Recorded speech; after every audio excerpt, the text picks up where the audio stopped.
मुझे यकीन है यूट्यूब के एल्गोरिदम पर कि वो ये वीडियो उस इंसान तक जरूर पहुंचा देगा जो यूट्यूब पर स्क्रॉल करते करते एक ऐसी वीडियो की तलाश में है जो उसकी जिंदगी बदल दे। और अगर ये वीडियो उस इंसान तक पहुंच चुकी है तो मैं तुमसे बस इतना कहूंगा कि मुझे एक मौका दो और इस वीडियो को पूरा देखो। अगर ये वीडियो तुम्हारी जिंदगी में घुसकर तुम्हारी हर उस प्रॉब्लम को पकड़कर तुमको दिखा ना दे कि देख ये प्रॉब्लम है जो तुझे तेरी जिंदगी का सबसे बड़ा कमबैक करने से रोक रही है, तो इस वीडियो का कमेंट सेक्शन खुला है। प्लीज लोगों की मदद करो और उनको बताओ कि ये वीडियो एक स्कैम है। मैं तुम्हें इतना कन्विंस इसीलिए कर रहा हूँ क्योंकि इस चैनल पर आज तक एक भी वीडियो ऐसी अपलोड नहीं हुई है जो मैंने खुद पर अप्लाई ना की हो, और इसीलिए मैं चाहता हूँ कि तुम इस वीडियो को अपना पूरा फोकस और पूरा कंसंट्रेशन देकर इस वीडियो को शुरू से अंत तक देखने की नियत बनाकर बैठो, क्योंकि यही वो वीडियो है जो तुम्हारी जिंदगी का आखिरी और सबसे बड़ा कमबैक करवाने वाली है।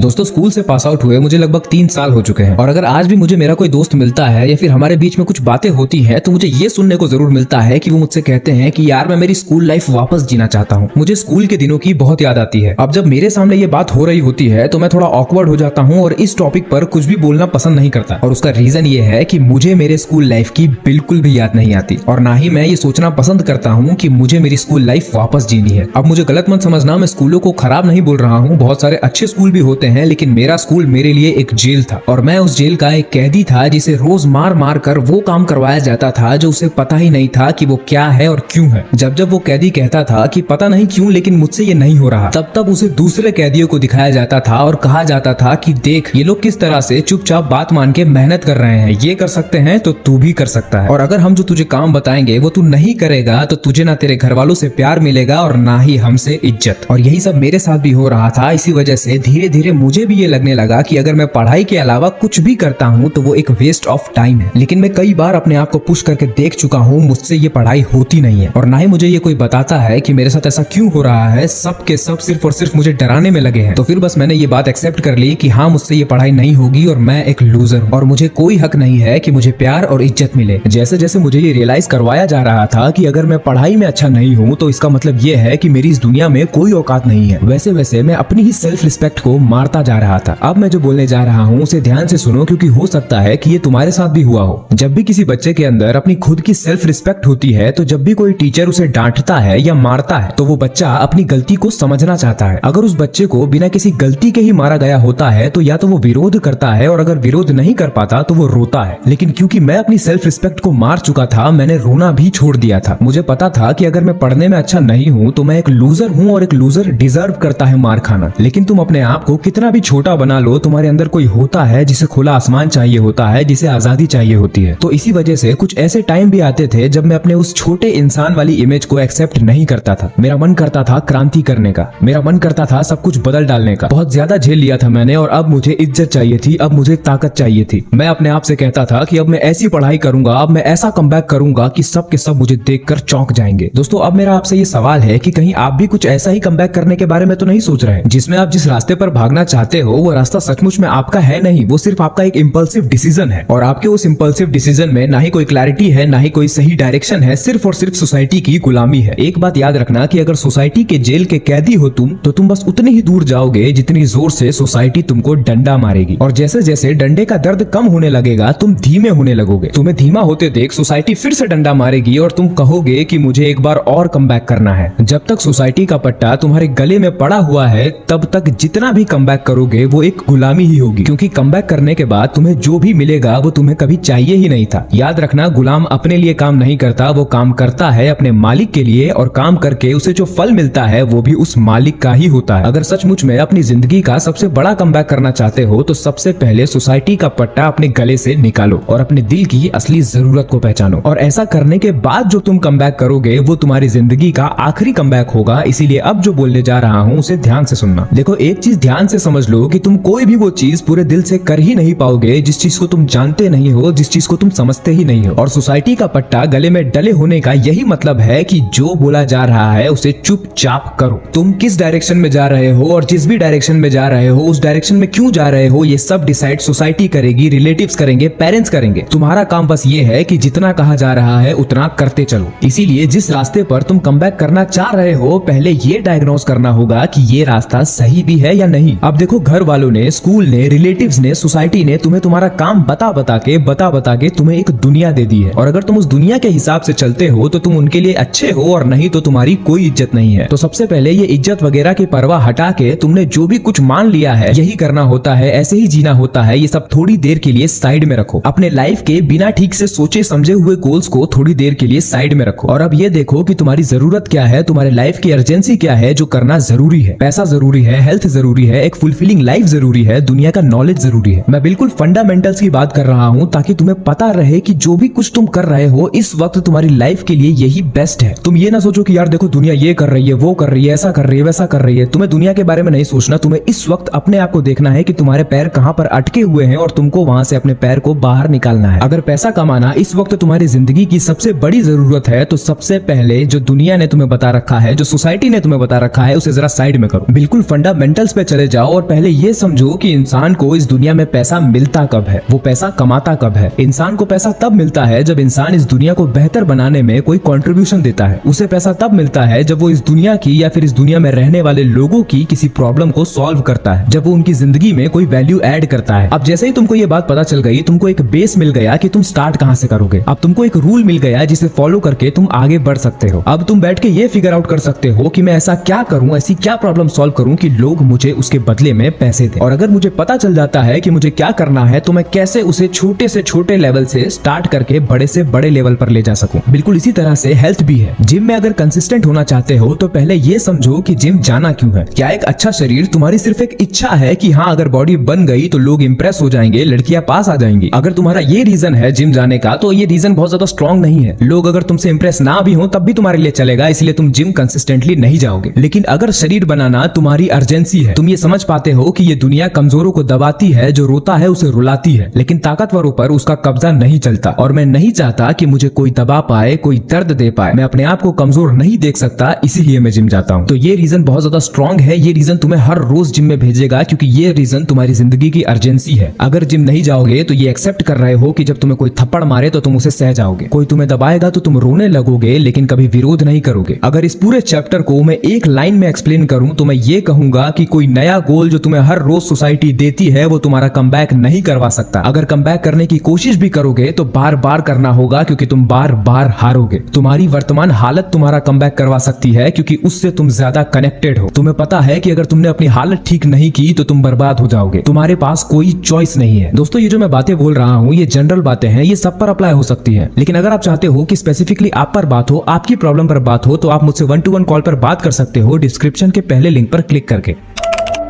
दूसरी चीज जो तुम्हारा कमबैक होने से रोकती है वो है तुम्हारा खुद का शरीर। एक बात ध्यान से समझो कि 3 रास्ते होते हैं जिस पर तुम चलते हो, लेकिन चलना तुम्हें इनमें से सिर्फ एक पर होता है। पहला रास्ता वो है जिस पर चलने के लिए तुम्हें सोसाइटी उकसाती है, दूसरा रास्ता वो है जिस पर चलने के लिए तुम्हारा शरीर तुमको उकसाता है, और तीसरा रास्ता वो है जिस पर सच में तुम्हें चलना चाहिए। अब जैसे मैंने पिछले चैप्टर में बताया कि अगर सोसाइटी के रास्ते पर अंधे होकर बिना कुछ सोचे समझे चलोगे तो बस उतनी ही दूर तक जा पाओगे जितनी जोर से सोसाइटी तुमको डंडा मारेगी। लेकिन वहीं पर जब तुम सोसाइटी का रास्ता छोड़ देते हो तो तुम्हें 3 चीजें मिलती है। पहला है क्लैरिटी, कि तुम्हें पता चल जाता है कि तुम्हें क्या करना है। दूसरा है डायरेक्शन, कि तुम्हें वो रास्ता मिल जाता है जिस पर तुम्हें चलना है। और तीसरा है अर्जेंसी, कि तुम अपनी जिंदगी को साफ साफ देख पाते हो कि क्या चीज करना तुम्हारी जिंदगी में इस वक्त अर्जेंट है, सबसे ज्यादा जरूरी है। तो ठीक है, अब तुम अपनी जिंदगी की असली जरूरत की पूर्ति करने में लग जाते हो। तुम्हें सही डायरेक्शन मिल चुकी है, क्लैरिटी मिल चुकी है और अर्जेंसी भी मिल चुकी है। लेकिन अब तुम्हारे रास्ते में आएगा तुम्हारा शरीर। वो तुम्हारे रास्ते में आके तुमसे कहेगा कि मेरे रास्ते पर चल। वो तुम्हें अपने रास्ते पर चलने के लिए मजबूर करेगा। वो कहेगा कि तेरी जिंदगी का सबसे जरूरी काम सोना है, ठूसना है, आराम करना है। तू अनफिट है तो क्या हो गया, तू मोटा है तो क्या हो गया। अगर तुझे पड़े पड़े गंदा महसूस हो रहा है, कुछ करने का मन कर रहा है तो रील स्क्रॉल करना, ये भी तो काम ही है। उससे मन भर जाए तो पॉर्न तो है ही, और वो भी हो जाए तो कुछ खा लेना, और खाने के बाद नींद तो अपने आप ही आने लगती है। वो बात अलग है कि वो नींद रात में नहीं दिन में आती है, क्योंकि रात में तो तुझे 5000 रील स्क्रॉल करने का टारगेट पूरा करना है। देखो, सिर्फ खा खा के सो के बिना किसी पर्पस के जीना किसी को अच्छा नहीं लगता। कोई इंसान ऐसा करना पसंद नहीं करेगा, इसीलिए फिर वो नशा करता है। ये नशे वाली बात मैंने अपनी बहुत सारी वीडियोस में कई बार करी है। तो अब सवाल आता है कि फिर शरीर को कैसे हराएं, हमारे ही अंदर बैठे हमारे इस दुश्मन को कैसे हराएं। उसका तरीका ये है कि तुम्हारे अंदर से जो भी आवाजें आ रही हैं वो सच में तुम्हारा भला चाहती है या बुरा, ये तुम्हें ही डिसाइड करना होगा। ऐसे समझो कि तुम्हारे अंदर 3 लोग बैठे हैं। पहला है हीरो, दूसरा है विलन और तीसरे हो तुम।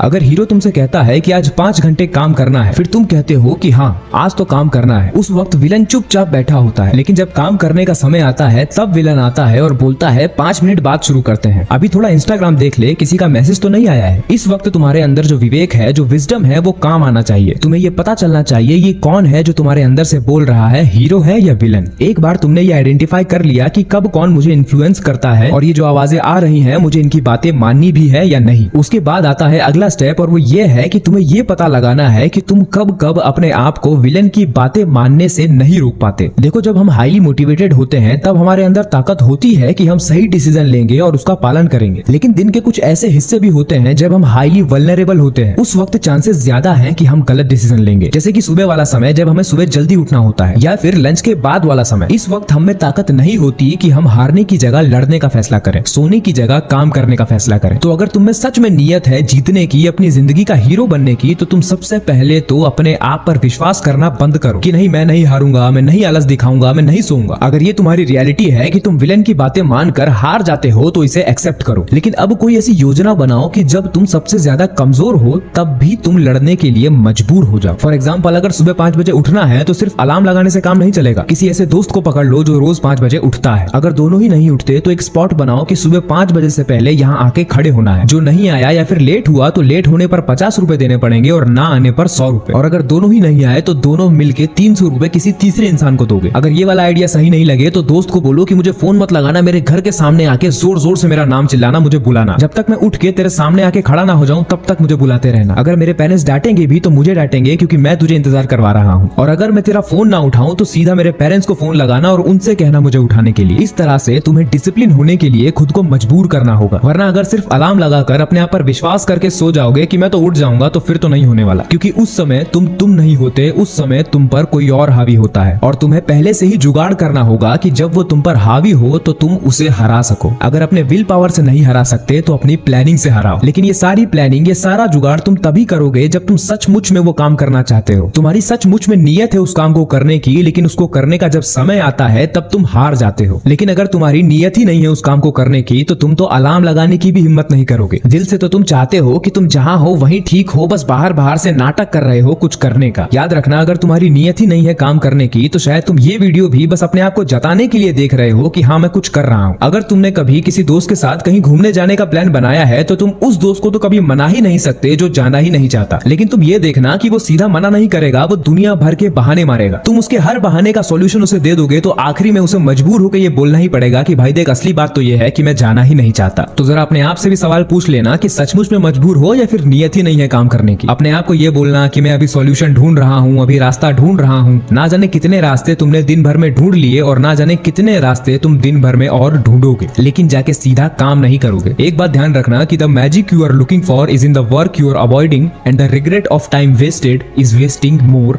टाइम। अगर तुम इस कमबैक को अपनी जिंदगी का आखिरी कमबैक बनाना चाहते हो तो एक चीज ध्यान रखना कि कहीं भी सेटल मत हो जाना। लगातार अपने पुराने ईगो को तोड़ते रहना है और लगातार हमें आगे बढ़ते रहना है। जैसे ही तुमने किसी एक चीज को अल्टीमेट मान लिया, जैसा कि हमारी सोसाइटी में होता है कि मुझे नौकरी मिल गई है, मेरी शादी हो गई है, अब मेरे बच्चे हो गए हैं, अब मैं लाइफ में सेटल हो चुका हूँ। जैसे ही तुम कहीं भी सेटल हो गए, समझ लो कि अब तुम्हारा जीवन नर्क होना शुरू हो चुका है, क्योंकि जिस भी चीज को पकड़ के तुम सेटल हो जाओगे वो चीज अल्टीमेट नहीं है और तुम तो पैदा ही हुए हो अल्टीमेट को पाने के लिए। किसी भी चीज को पकड़कर सेटल हो जाना ये तुम्हें अल्टीमेट खुशी नहीं देगा, बल्कि लगातार आगे बढ़ते रहने का माइंडसेट और लगातार आगे बढ़ते रहना तुम्हें खुशी देगा। जिस चीज को अल्टीमेट मानकर तुम रुक गए हो कि यही पाना था और वो मिल चुका है, अब कुछ भी पाने की जरूरत नहीं है, उसी वक्त तुम्हारे जीवन का रोमांच खत्म हो जाएगा। जिस चीज को पकड़ कर रखा है वो अल्टीमेट नहीं है, आखिरी नहीं है, इसका सबूत ये है कि उस पर आकर रुकने के कुछ समय बाद तुम्हें फिर से बेचैनी महसूस होने लगेगी, तुम फिर से बोर होने लग जाओगे, क्योंकि अभी जिंदगी की कहानी खत्म नहीं हुई है। अभी बहुत सारी चीजें हैं जो सीखना है, जो करना है, जो पाना है। जैसे ही रुक जाओगे वैसे ही फंस जाओगे, इसलिए आगे बढ़ते रहो, सेटल मत हो जाना। तुम्हें ये पता होना चाहिए कि मुझे मेरी बेस्ट जिंदगी जीनी है, लेकिन अभी मैं जैसे भी जी रहा हूँ वो आखिरी चीज नहीं है। हमेशा चांस है बेहतर होने का, हमेशा चांस है आगे बढ़ने का। जो पुराना है और अगर वो गंदा है तो उसे छोड़ना है और नया पाना है। रुकने से यही होगा कि जहाँ हो वो चीज अगर बेस्ट नहीं है, द अल्टीमेट नहीं है, तो वो चीज परेशान करेगी। अब वो कुछ भी हो सकता है, जैसे तुम्हारा रूटीन, जैसे तुम्हारी डाइट, जैसे तुम्हारी नौकरी, जैसे तुम्हारे रिश्ते, जैसा तुम्हारा आलस, जैसे तुम्हारी प्लेजर पाने की इच्छा, जैसे तुम्हारा माइंडसेट, जैसे तुम्हारी कंडीशनिंग। अगर ये सब चीजें तुम्हें परेशान कर रही हैं तो फिर क्यों पकड़ के रखा है? लाइफ हमें एक ही मिली है और अगर गलत जगह सेटल हो गए तो गए। अगर कहीं भी सेटल हो गए और अगर वहां फंस चुके हो तो फिर से कहोगे कि मुझे कम बैक करना है। लेकिन अभी तो हम जवान हैं, इसलिए जिंदगी को ठोक पीट कर हम सही कर सकते हैं। लेकिन अगर 40 के होके बोलोगे कि सेटल होके फंस चुका हूं, तो उस वक्त कम बैक करने की ताकत भी नहीं होगी। इसीलिए मैंने इस वीडियो की शुरुआत में कहा था कि this should be the last and the greatest come back of your life. दोस्तों, अगर आपको ये वीडियो अच्छी लगी है तो मैं चाहता हूं कि आप इसको अपने किसी एक दोस्त के साथ शेयर करें जो इस वीडियो को जरूर देखेगा।